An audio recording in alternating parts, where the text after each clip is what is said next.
you ready? I'm ready. We're on. Okay, because you have to press the button at an appropriate time, not too fast, not too late. Hi, everyone. I'm Emily. And I'm Vince. And this is the Lighthouse Lowdown. So much pressure. Yeah, I was watching you like a hawk there. I don't mean to be overbearing, but sometimes I just kind of am. This coffee is delicious. Vince's first time having coffee in exactly 1 month. Mm-hmm. He gave it up for sober October. Which this year was sober September. Oh, yeah, that's so we can drink in October.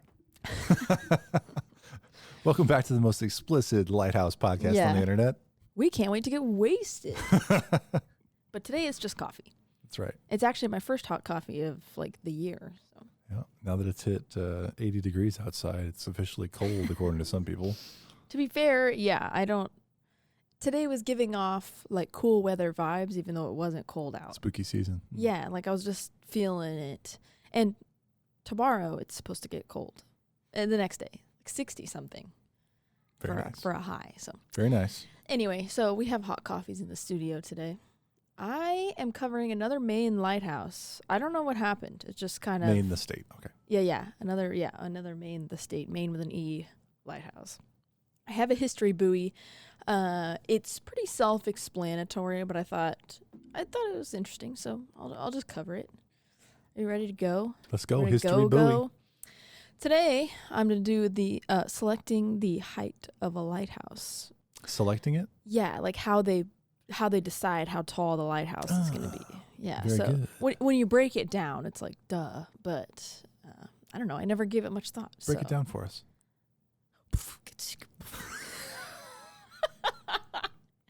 And this is why we don't have cameras in the studio. Emily started beatboxing and dancing at the same time. It's awful. It's the coffee. Okay. Everything you do selecting the lighthouse characteristics is about how visible the light beam is going to be. Obviously, you want it to coincide with like maritime traffic, and it depends on how far away are most ships going to be from the shore, and like where are they going to be when they start coming in, or how far do you want them to stay away from it? So you also have to keep in consideration how tall is the land that the lighthouse is going to be built on. And also things like weather in the region, like is it usually super foggy? Is the visibility low? Right. And sometimes visibility is low regardless of fog. It's like if it's just, is it misty? Like it wouldn't be a reason to have a foghorn running, but it may be a reason for you to need to adjust the lighthouse. Sure.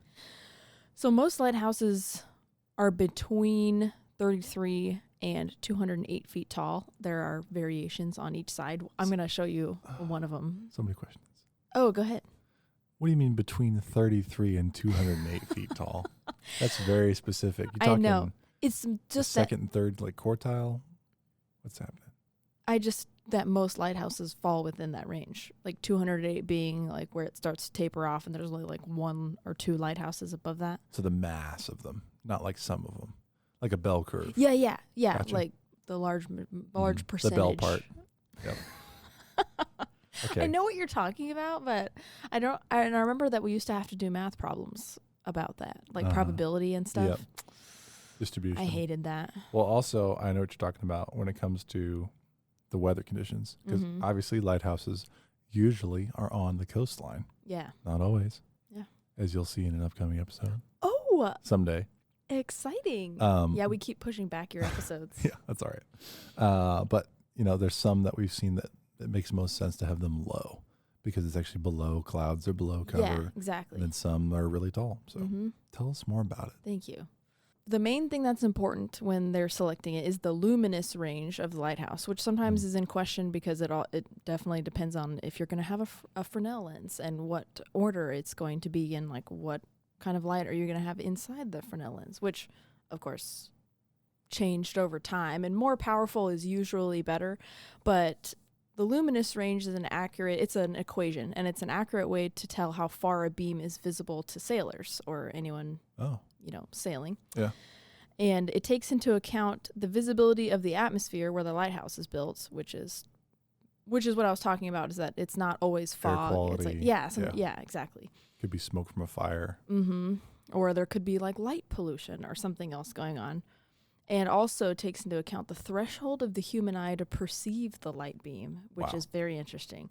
It's like has a lot to do with like the average human eye being able to pick up colors and the range of light. And also, you know, Lighthouse has a main light beam, and then all around that, the light tapers off. You know, it's like you could still see that there's a light beam, even if you're not standing directly in front of where the light is coming from. So it takes all of that into account.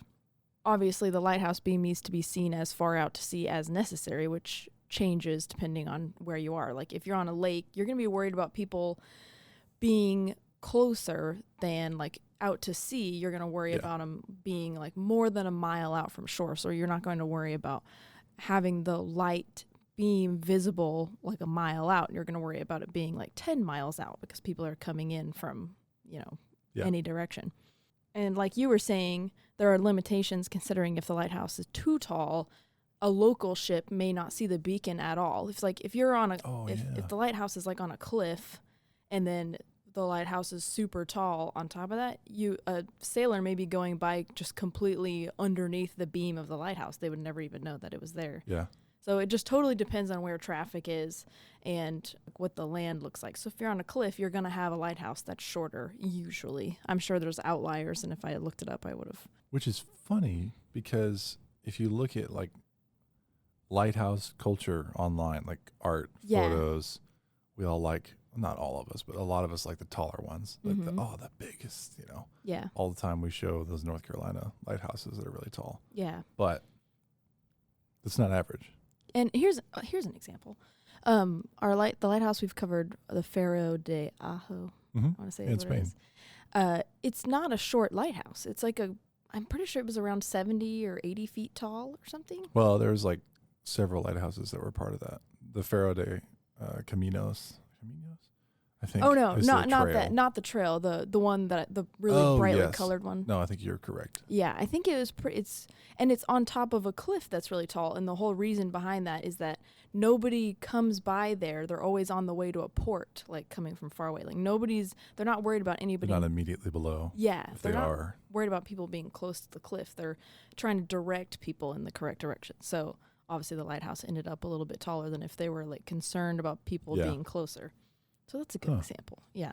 But then we have things like the Hatteras Lighthouse, which is the tallest in the United States. And it's on like almost sea level. And so they have it be really tall because you're directing people. Or no, that one's cautioning people, right? Hatteras was the first one to caution people. Well, I mean, in general, this is kind of an open question, but lighthouses both, they have multiple purposes. But they both direct you to stay away from something or to stay online with something that we talked about in our last episode, you know, the signaling lights, or to come to something. I mean, there might be a light that signals this is the port entry, you know, and then you don't want to say this side or that side or between the 2 points. There's all sorts of different differentiation. So it makes sense. But Hatteras, Cape Hatteras, I think was, well, it's the Cape. So there's an entrance into an inlet. I can't remember. I want to say that the reason why it's so tall is that there's some range where if you see this light, you're getting into a bad area. So they make it tall enough to where the range in which you're seeing the light is the danger zone and not like anywhere else. And if you see the paint day mark, then you're really too close. Yeah. Then you're just visiting. If you see the spiral barbershop effect, go away. Cool. But yeah. So I don't have any of the math surrounding that. It was just like a general, like these are the things that they keep in mind. But that's basically all I had to say about that. Well, there's more to it, I'm sure, in like constructability. Yeah. Because every lighthouse has come, I think all of them that I can think of, has come from some collection of tragic events. And they say, hey, we've got to put a lighthouse here. And then usually they ask a couple times before there's funding.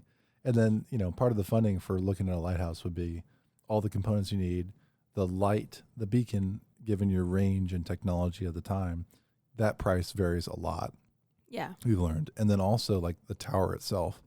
The tower cost for a taller tower, it's not just more of it, but they have to be different designs. It has to be more stable. depending on the foundation, where it's at.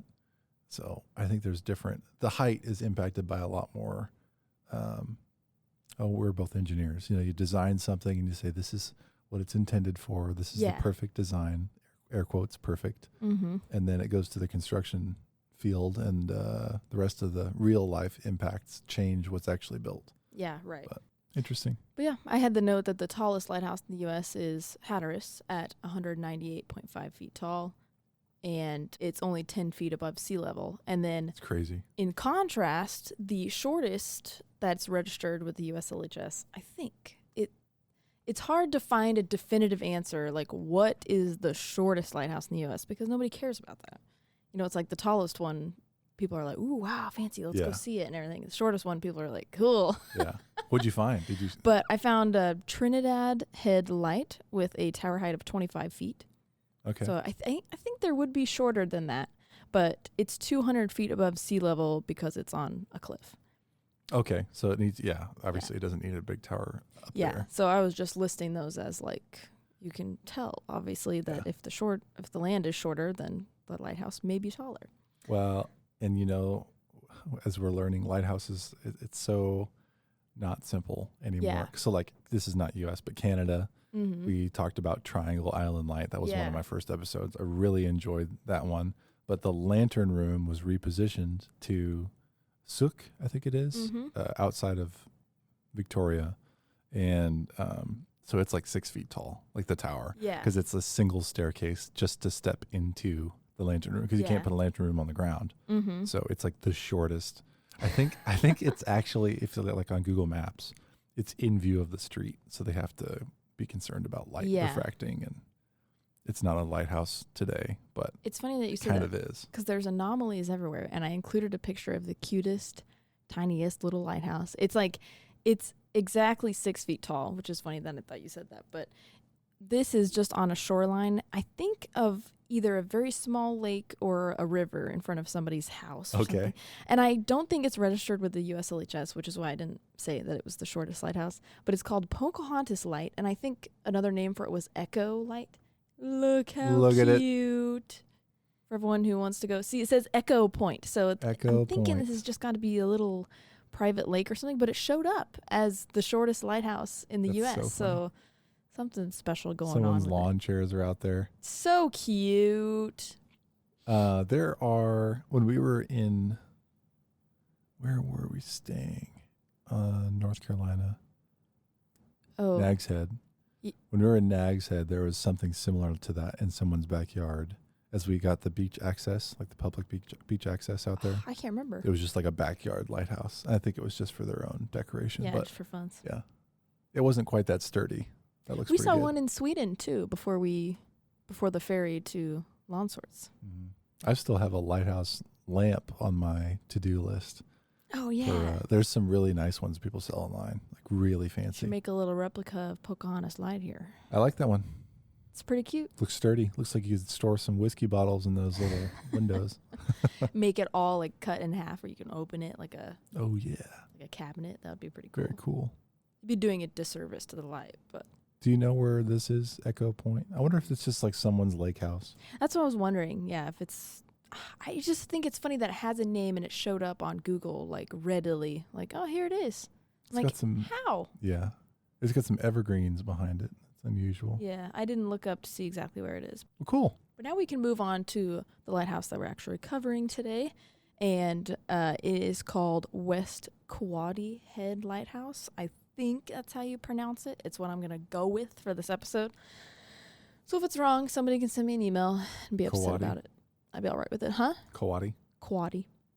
Quoddy. Like where you break boards and strike poses. What? You get a belt. Quoddy. Oh no.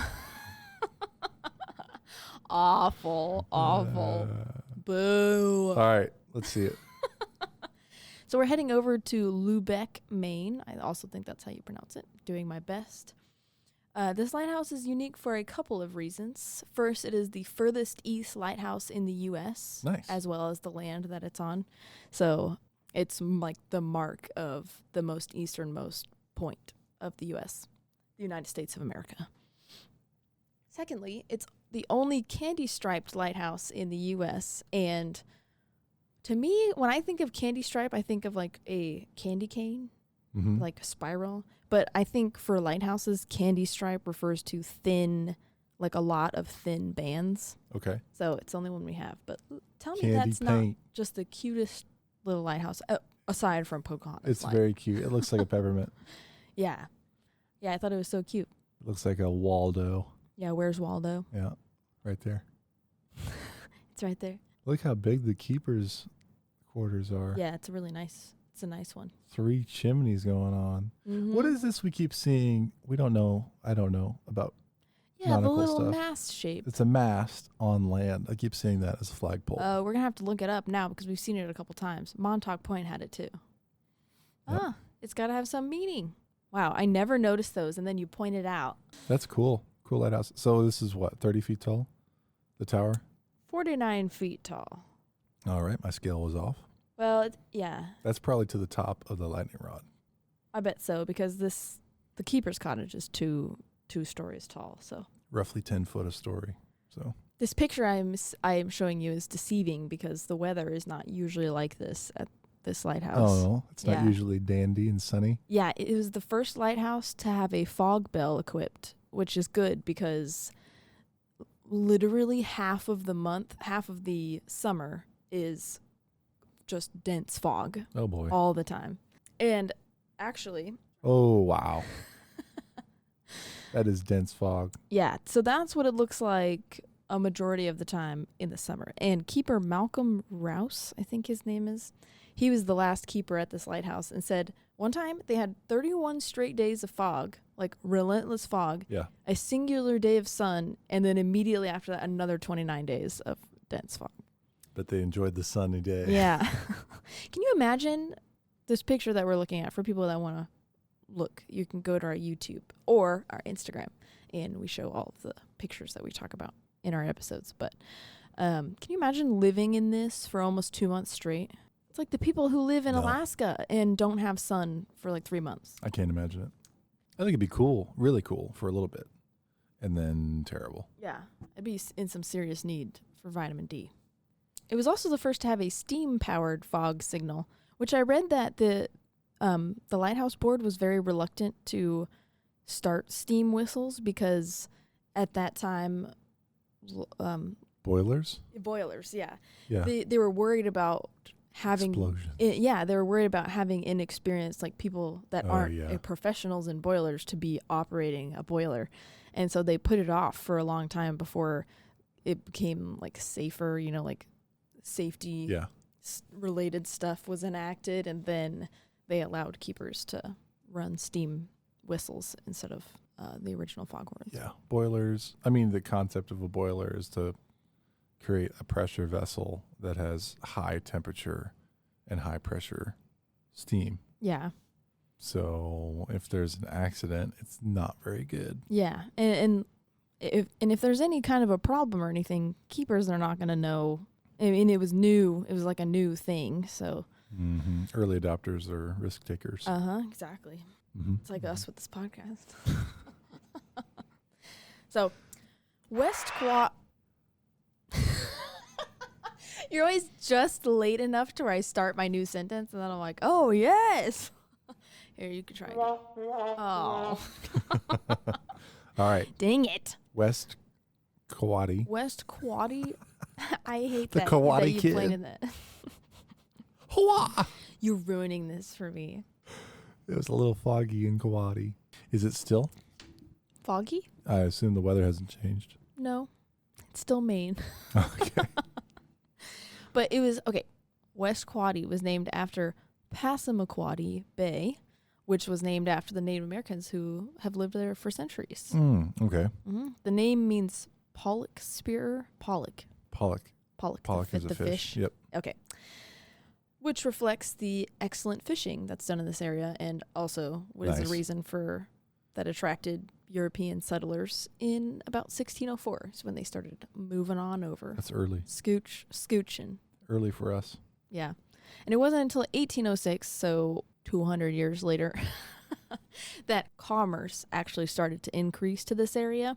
And locals asked to have a lighthouse built because there was apparently like basaltic outcroppings around the entrance to Passamaquoddy Bay, and they needed a lighthouse to kind of direct people in, make it less dangerous. And this area, the entrance to the bay, is called the Quoddy Narrows, which I think sounds like something that would be like in a thriller film or something. Yeah, Narrows is Narrows. a cool. Like there'd be a log cabin on the edge of it. It'd be spooky. Yep, real spooky and foggy. Speaking of spooky, Vince and I have a surprise for our next episode. It's going to be very Halloween. It's still Lighthouse focused. We're going to have an interview going on, and Vince and I are going to be recording our section of the episode on Friday the 13th. Dun, dun, The first one that was in October. A little late. But another reason we don't have videos in the podcast studio, so that I can dance along to our spooky sounds. No videos yet. Nobody ever gets You to just see. wait. But so everyone keep an eye out for that. That'll post on October 30th, so the day before Halloween. It's going to be very spooky and exciting. We're ready for it. Anyway, back to West Quoddy Lighthouse. A year after locals asked for a lighthouse, $5,000 was allocated and a white octagonal wooden tower and keeper's dwelling was built in 1808. Because of the fog and the newness of fog bells at this time, a lot of them were cycled through in just a couple of years as they were like trying to figure out what was going to work best. So in 1820 was the first fog bell, and it was 500 pounds, but complaints started coming in immediately about it not being useful in bad weather. Like nobody could hear anything. So they replaced it with a 241-pound bell, so less than half, hoping that the higher pitch would travel better and people would be able to hear it, but they still couldn't. So then they replaced that with a 1,565-pound bell. If you can't go smaller, go I know. bigger. Go like 7 times bigger. 1,500 pounds? Yeah. But they still said that it could not, quote, could not be heard even a quarter mile from the lighthouse. Wow. Quarter mile is pretty bad. Rough weather. That's bad. Like, especially a quarter mile, you're closing in. Do you know what the range of the light is? Under what conditions? I didn't That's make probably a note. hard to quantify. Yeah. Well, sometimes they put the range, but I'm sure that means in optimal weather, you'd be able to see it. But anyway, they talked about building a lighthouse and a bell on Sail Rock, which technically is actually the most easternmost point of the United States. It's this tiny island outside of West Quoddy. Yeah. And so they talked about putting a lighthouse and a fog bell out there because it'd be better for the people sailing to have notice not right when they get to the bay. Sure. That's some, you know. Yeah. And they actually allocated money for it, but it was just never built. I don't know what happened. Because I think it would have benefited everybody, but maybe it would have been hard to keep a keeper out there because it was such this tiny little... Let me go back to where I had the map. The map? Oops. Oh, I saw it. See this tiny little piece of land? Yeah. That'd be difficult. Yeah, it'd be hard to have a keeper out there. So I think they might have abandoned it for that reason, or just it would have been hard to build something out there, and with the fog and everything, I don't know. Probably was a stretch. Like, oh, we already got a lighthouse. We already have a fog signal. Yeah. Might as well just leave it. Yeah. That's not, in the image we're looking at, that's not the 1,500-pound bell, is it? I don't Seems know. like a 250. I vaguely Maybe remember. a 500. I remember this happened to us last time we did an episode, and there was a bell outside, and we were like, that doesn't look like 1,000 pounds. Forrest Gump. Yeah, and then we're like, maybe it is. Marshall Point, right? I think the weight of bells is very deceiving to their size. But we just have to accept that. Maybe they lie. After 2 decades, what are you going to say? The weight of the bell is not actually a manufactured number. It's just what the guy told you who put it up there. Probably about... Man, that thing was heavy. It was like probably 1,100, 1,500 pounds. 1,500 pounds. It was like a whale. As he was carrying That's it. how much they weigh. Let's hope that's not true. Because they would have been really specific then, because this was 1,565. Yeah, that's one way to lie. You just get oddly specific. Yeah, you could. Tell them something embarrassing about yourself. I stubbed my finger. Son of a bitch. Anyway. after 2 decades, the original lighthouse was deteriorating, which is pretty bad. 2 decades? I feel like it should. Me too. We got a lot of moisture in the air here, so I guess we could blame it on that. But a new one was built for approximately $2,400 out of rubble stone. However, this light, lighthouse? Yeah, it's a good deal. This light was poorly built. Wasn't a good deal. I know. Which that was the same thing that happened to Marshall Point, right? Or maybe it was Montauk. I don't know. It was just made of rubble stone, and it was just so bad they had to redo it. Maybe it was the same guy. We got to figure out. I think it was Marshall Point. We got to figure out who this guy is that's making these horrible rubble stone lighthouses. Get him fired. I can build you one for half price. In the 1800s. Out of rocks. He's probably still alive, right? It only took a decade before they needed to replace it again. Less than a decade. So no bueno. A new one was built in 1857 from brick, and this is also when it received its third order fixed Fresnel lens. Nice. Yeah. Very nice. So this is when it was newly built. It didn't even have its gallery railing up yet. There's another railing that's cool. going to be added on there. So very cool in black and white. Mm-hmm. And this was still the original keeper's cottage. They switched it here and just... They did pretty good building buildings in 18 whatever. Yeah. I mean, just appearances wise, it's very square. And now that you've said something about it, I think the house is connected to the lighthouse. It looks like there's a what do we? A little walkway. Yeah, I can't remember. There's some word for that. Yeah, right. Bird cage. Well, and who knows where the steam whistle was eventually. Could be in there. I don't know if I have a picture of it, but it's like a whole other structure off by itself. Okay, you're the who that. You are the who that knows. I'm not sure if I posted or I have a picture, but I can put one on the Instagram whenever we. Yeah, all these photos should be on Instagram, and then in the coming times soon, I'm going to try to figure out Spotify as well. Oh, interesting. For video? Yeah, just to have it kind of incorporated. Yeah, that's a good idea because for people that, if there is anyone else in this world that listens to our podcast on Google Podcasts, they're going away. I don't know why, but that's where I listen to my podcasts. Yep. I might be the only one that listens to ours on that. Spotify's big right now. YouTube is growing for us. We appreciate that. Yeah. Even LinkedIn. There's no media on LinkedIn, but people travel in from LinkedIn. So thanks to you folks. From Google talking about how its app was going away for podcasts said that we should move on over to Apple Podcasts. And I looked at Apple Podcasts, and I'm not sure I like it. I think Apple invented podcasts. I think I'm just stuck in my ways. I'm like, where's the Q button? And there's no Q button. And I'm like, oh, so I hate it. All right. Feedback for Apple. Yeah, take that to heart.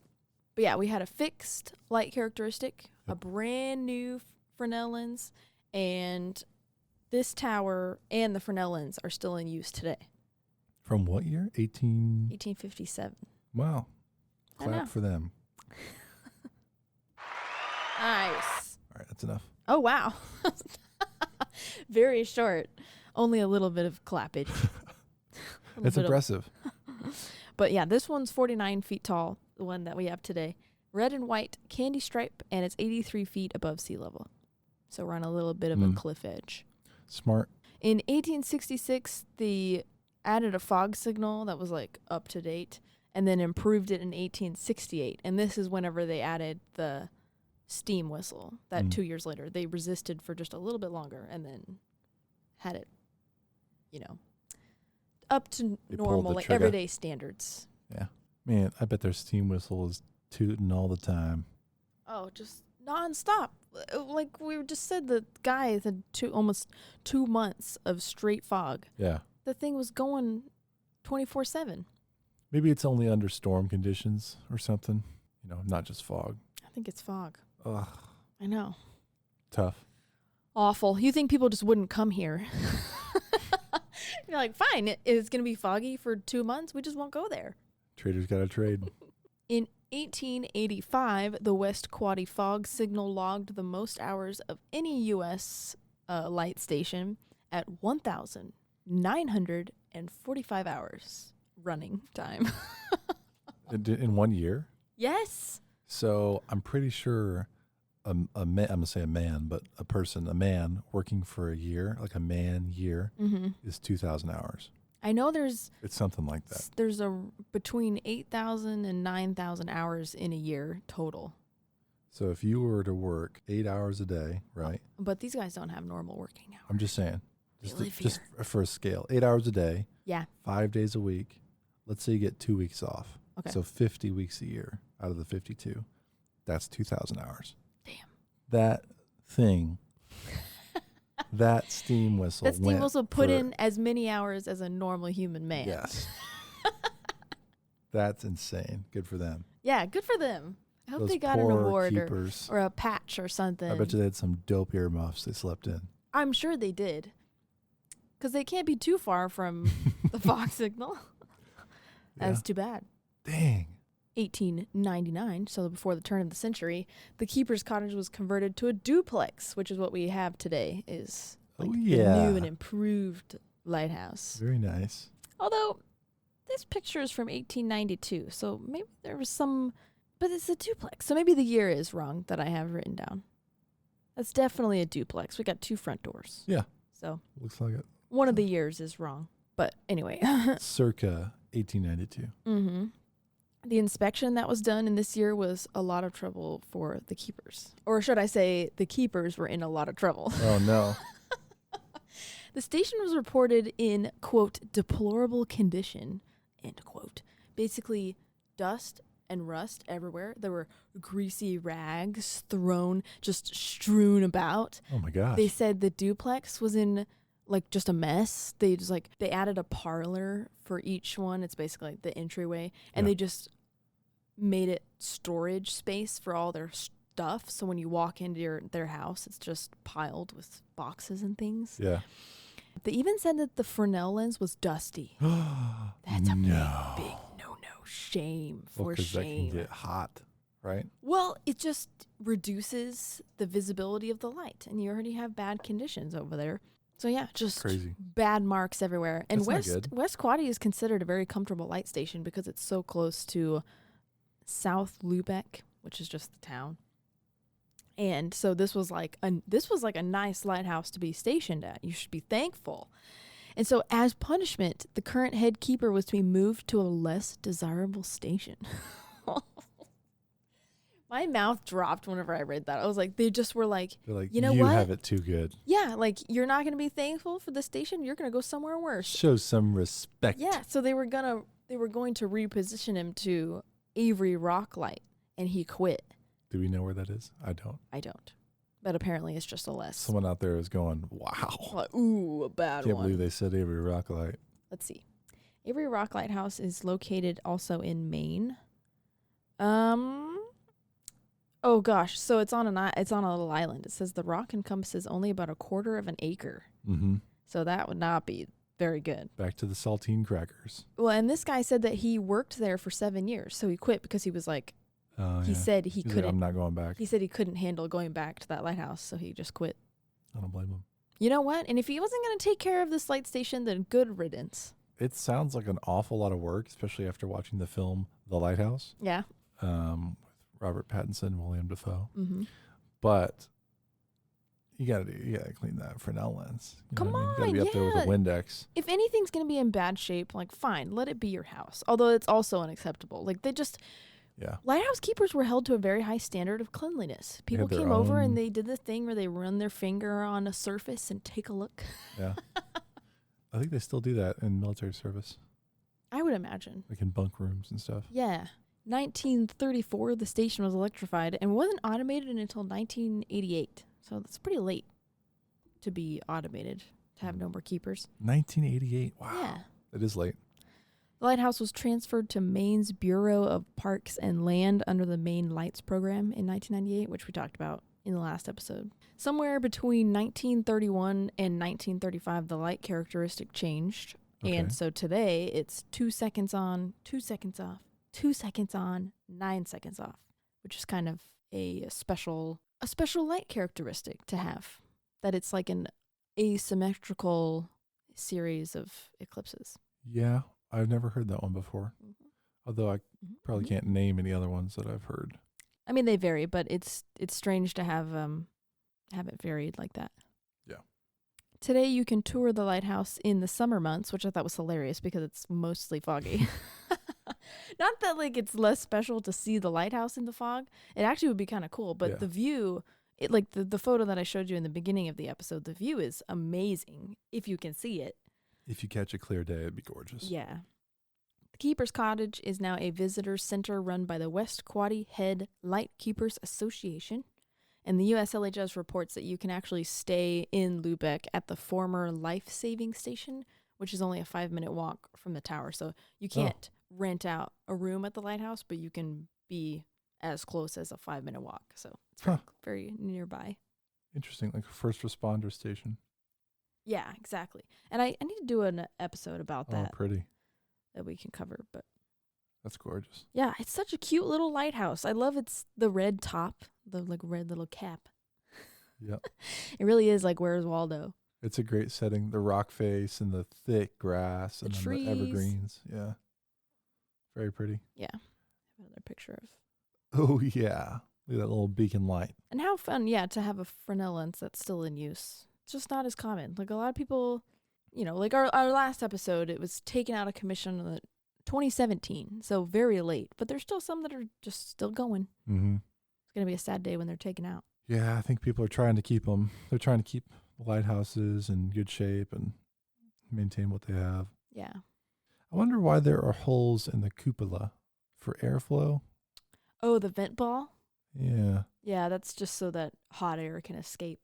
I'm sure you wouldn't want the holes facing up because then water would come dripping in. Oh, does it allow ventilation from the lantern room? Yeah. Okay. Exactly. That does make sense. Cool. Yep. And the lightning rod has a little forked tongue at the end. That is interesting. We're just discovering all these cute things about the close-up. Cool. But yeah, that's West Quoddy Head Lighthouse, our easternmost lighthouse in the United States of America. Stripey and adorable. Quoddy. I cannot believe you hung on to that the whole episode. Quoddy. You have anything else to add? No, I'm looking forward to the next couple episodes. Appreciate everyone coming along for us. Yeah, get excited. Our next one's spooky. It'll only post one day before, spooky season's over. But I think the height of spooky season. It's not really Halloween focused. It's just spooky. So I think it should be a good one. We're very excited. Cool. But thanks for listening in. You can catch us on Instagram at Lighthouse Lowdown. Please feel free to send us emails or a voicemail on our website, thelighthouselowdown.com, of any lighthouse you visited. We love to do listener lighthouses. So feel free to do that, even if you just saw one time and thought it was cool. Or if you lived in one, send us an email. Either way. Check out our YouTube to see all of what we look at while we're doing our podcast. Please subscribe to keep us alive. Subscribe to keep alive. We get a lot of views now on YouTube, and I really appreciate that. People are checking this stuff out. But we have very few subscribers out of those views. So we don't put out content more than once every 2 weeks. Really appreciate if you just click it. Thank you very much. Thanks for listening in, and we'll catch you next time on the Lighthouse Lowdown.